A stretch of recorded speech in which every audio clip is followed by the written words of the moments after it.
Hello and welcome to another installment of CSO Executive Sessions Australia.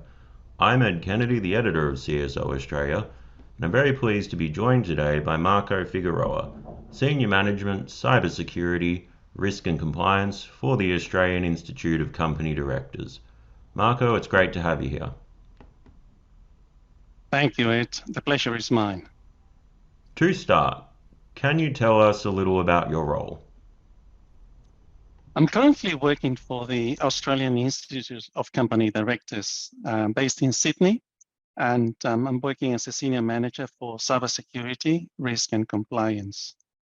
The Australian Institute of Company Directors is the largest membership organization in the world. Its core objective is to strengthen society through world-class governance practices. My role involves planning, implementing, and monitoring the effectiveness of information security efforts to mitigate technology risk. This position proactively seeks matching corporate risk appetite with residual risk. What can you share with us about your organization's current goals in the cybersecurity space? In the context of the APAC region and the Australian threat landscape, all businesses regarding activity type, line of business, and size cannot ignore the cyber threat. Corporate Australia witnessed in 2022 the biggest data breaches in Australian history. The threat is real and cannot be ignored. If we look back to May 2017, Australia was watching the events that occurred in Europe and North America with WannaCry ransomware. Today that has changed. Corporate Australia is not longer watching, but hardening cyber safeguards to mitigate the known and also unknown threats. Generally speaking, AICD efforts is similar to all other organizations in defending and protecting critical assets in cyberspace. The cyber effort is engineered to align corporate and cyber objectives, acting as an enabler to facilitate the expected organizational outcomes. And that is delivering superior services to our customers in a resilient, secure, and structured fashion. If I go to a bit further, I would say that for any organization in Australia, there will be 5 security threats that are common across all industries. The first one is the social engineering threat. We have seen and we continue seeing how this threat penetrates in organizations, multinationals, government, etc. Ransomware and DDoS attacks, there is no need to explain what is ransomware or DDoS attacks. We have seen this extensively in 2022, and unfortunately, the prediction is that we will continue witnessing these events. The third one is around cloud misconfiguration. And as companies move digital resources into the cloud, there will be some misconfigurations that will be exploited by cyber adversaries. The fourth one is around weak data protection and access management practices. There are many organizations that not even today, not even use two-factor authentication. And that is just a little example to illustrate what do I mean with weak access management practices. And also data protection, acknowledging that the new perimeter is the identity, is not so much the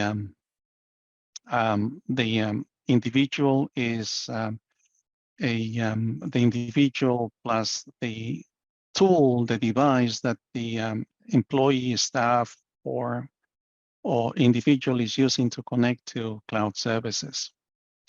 And the very last one is third-party vulnerabilities, which resonates very well with supply chain management. So I think these cyber threats are across all industries, and to some degree, each organization will have many different ways to mitigate the risks. 2023, of course, follows a very, very eventful year for cybersecurity in 2022. How would you reflect on the year that was? Well, without a doubt, 2022 recorded the largest data breaches in Australian history. In my judgment, it has been an eye-opener for boards, governments, and stakeholders that Australian businesses, government agencies, and public in general are under constant attack by cyber criminals and also by state-sponsored actors. One positive outcome of what we witnessed in 2022 is the level of awareness on cyber risks. And that to me is important, because if you are not aware of the risks, you will not be able to either understand or mitigate those risks. So I think we need to learn from what happened in 2022 and go back to the basics and go back to those 5 top threats that we reviewed just a few minutes ago, and see whether our controls, safeguards, and protocols are engineered to stop or mitigate these threats. How do you see 2023 shaping up in the months ahead for cybersecurity? Unfortunately, I have to say that we will see ransomware in the same way or even in a greater scale as we witnessed in 2022. We are only finishing the 3rd month in 2023, and the amount of ransomware organizations that have been hit by this threat is really alarming. It's not just in Australia, but also overseas. Large organizations, particularly, have the biggest are the biggest contributors to spread information that shouldn't be disclosed to anyone other than the account holder. So for me, is ransomware is going to remain with us, and organizations need to uplift their controls to mitigate the risk of ransomware. Also, the war continues in Europe, and that has triggered alarm in Asia Pacific, but specifically in Australia, because we have seen efforts from state-sponsored actors actively targeting Australian organizations. So how do I see 2023 shaping? Well, it's going to be a battle in cyberspace, and those who win that battle are those who will be taking the threat mitigation and threat analysis in a great level of detail.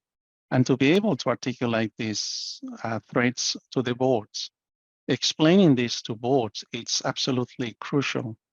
If boards can understand the message that CISOs or heads of security or equivalent, they will be able to act and approve those programs of work that are well overdue. Those who will struggle are those who are not able to articulate this to business audiences. And those who are able to succeed are those who can translate these risks, these threats in terms of business language, and that is using the risk language that the executives will be familiar with, and they will be able to relate to the level of attention that they should be paying to approve these programs of work that are well overdue and well required for their organizations. Let me ask you a question now surrounding zero trust. What are the foremost factors that an organization like the AICD needs to think about when pursuing a zero trust strategy? Let me begin with explaining what Zero Trust is. Zero Trust is a term that is used in many different contexts, and depending on the context, can have a different meaning. But generally speaking, a Zero Trust strategy is a defense in depth strategy. And what that means is that all the controls are layered. So, for example, if control 1 fails, then control 2 will kick in. And if control 2 fails, control 3 kicks in. So if we have a number of controls layered, that will give us a better chance to succeed in the cyber war. The fundamental aim of Zero Trust is to enable adaptive controls based on risk. So it's no longer the password and credential user ID. You will need to be challenged all the way through when the system alerts the user that the user is doing things that are not normal, and that behavioral activity has to be challenged to authenticate the user. And this is done to validate the identity of the actor, the person who claims to be the account holder. Identity is not only the most important element in a Zero Trust framework, it is the new perimeter. When it comes to the Australian cybersecurity landscape, what pleases you about its present positioning? The severity of the current cyber threat landscape has been acknowledged by federal government and state governments and industry in general. And that is creating the level of awareness that it deserves. In my view, this is the beginning of the superseded complacent era to signal new thinking, awareness, and attitudes. Also, new privacy laws are progressing through the appropriate government channels, whereby new penalties for not safeguarding data are about to be introduced in 2023. Similarly, the new risk management protocol for organizations running critical infrastructure are also in the pipeline.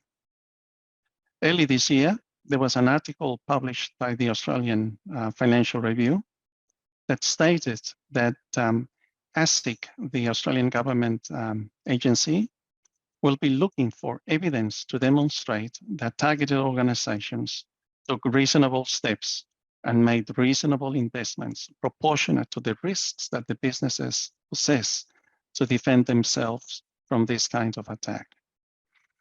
And I think that wording coming from ASIC is so important because it's verbalizing the fundamental aim of cybersecurity. It's talking about assets, and it's talking about how do we protect those assets and in accordance with risk appetite. So that is the evidence that not only ASIC will be seeking, but there will be many other large government agencies asking for similar outcomes. So the level of threat is understood. Now the next step is what are organizations doing to mitigate those threats based on existing risk appetite. On the other side of the coin, what concerns you? What work do you think remains to be done when it comes to the Australian cybersecurity landscape? When we search for best practice in the cyber field, we find that the most progressive organizations around the world, including Australia, have created the role of the Chief Information Security Officer. This is a role at the C-level. It's an executive role, and this is the champion to methodically lead the cyber risk discussions across the organization. A CISO or equivalent that sits 3 to 4 levels down from the CEO will not be able to balance responsibility and authority in order to achieve success. I think this is something that some organizations, including government agencies, have already started to do, but there is a long way. And that is to view the cyber function outside the traditionally technology role. As many people have verbalized the feeling that there is a segregation of duties conflict, because under the current organization structure, if cyber reports to the IT function, then things will get moving at a different pace. If the cyber function has the authority to be able to move along and be positioned as a C-level executive, then there will be better chances for this individual to succeed in their organizations, because he will be voicing the need to take immediate action. And that, to me, is something that we haven't seen fully in Australia. We have seen some movements, but there is a lot to be done. Marco, I know from our prior conversations you've an enduring interest surrounding how the impact of economic uncertainty can have a bearing on the maintenance and improvement of cybersecurity processes. It's of course the case that no time is ever certain, but indeed by many measures, major incidents in recent years like the outbreak of the pandemic, among other factors, have of course contributed to a greater uncertainty than has been seen in many years prior, and there will be new costs, such as those surrounding compliance, to deal with going forward in Australian cybersecurity organisations. Can you share your thoughts on this present dynamic? Most certainly. So typically, if we relate these questions to the previous one, when we were talking about the role of the CISO as a C-level executive, let me put this question into perspective, and that is, typically when organizations are facing a downturn in the economic landscape, they will reduce budgets. And typically, the technology budget is assigned as a percentage of net sales revenue. So when it comes to a reduction of budgets, this is exactly what will happen. The budget overall will be reduced to contain expenses, etc., etc.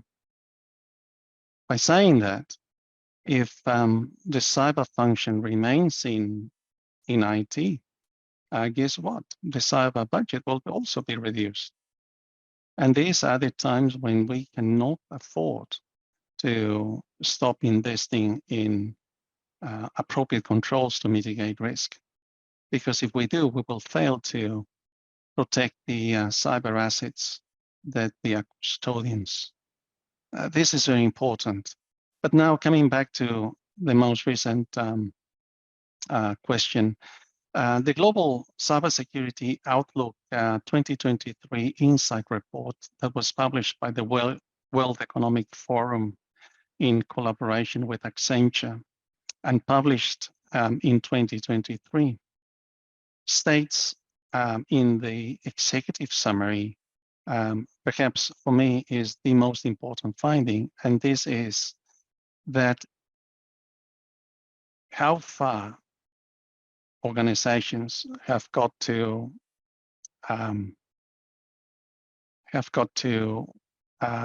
help to translate cyber risk into communications that C-suites and boards of directors can use effectively. So this is the biggest finding, the biggest gap, and that is that this is a strength, this is a skill that is found missing across the world, and certainly in Australia, this also applies. So the old era in which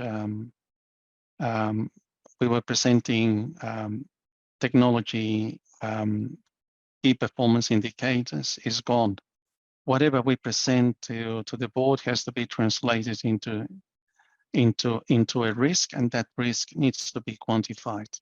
And that is how the CISO or equivalent will be empowered to be more influential across all these discussions in all environments and with many different audiences, whether it's the C-suite's peers, the board of directors, or staff in general. This is something very, very important.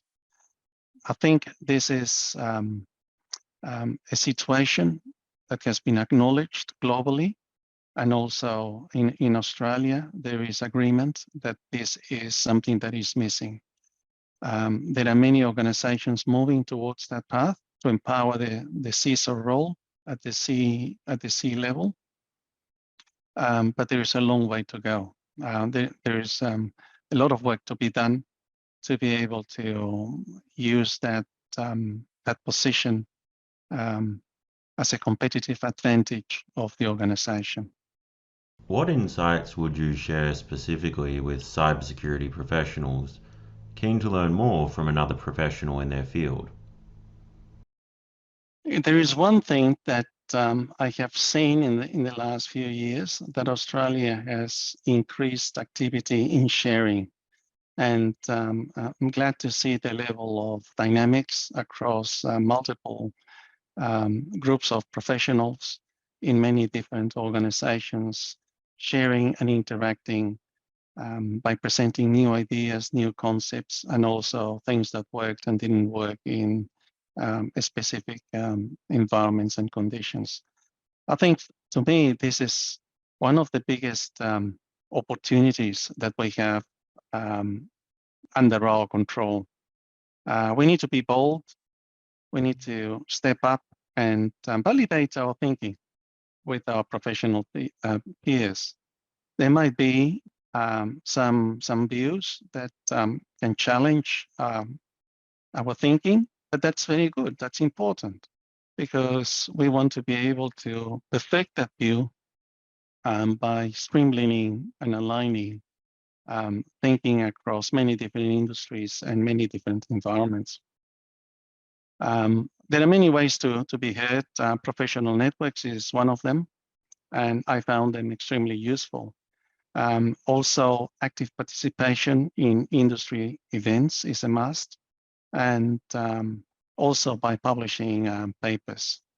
I think over the last 10 years in particular, I have seen a large amount of activity promoting all these initiatives, and I think it's here to stay.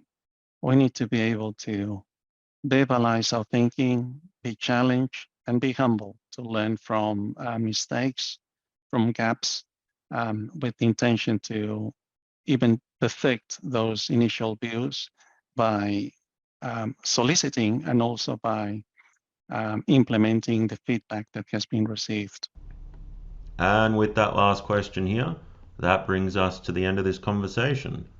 Thank you to those in our audience, and Marco, a special thanks to you for taking part in this chat. Thank you, Ed. Just as this has been a great conversation here, please keep an eye out for another instalment soon of CSO Executive Sessions Australia.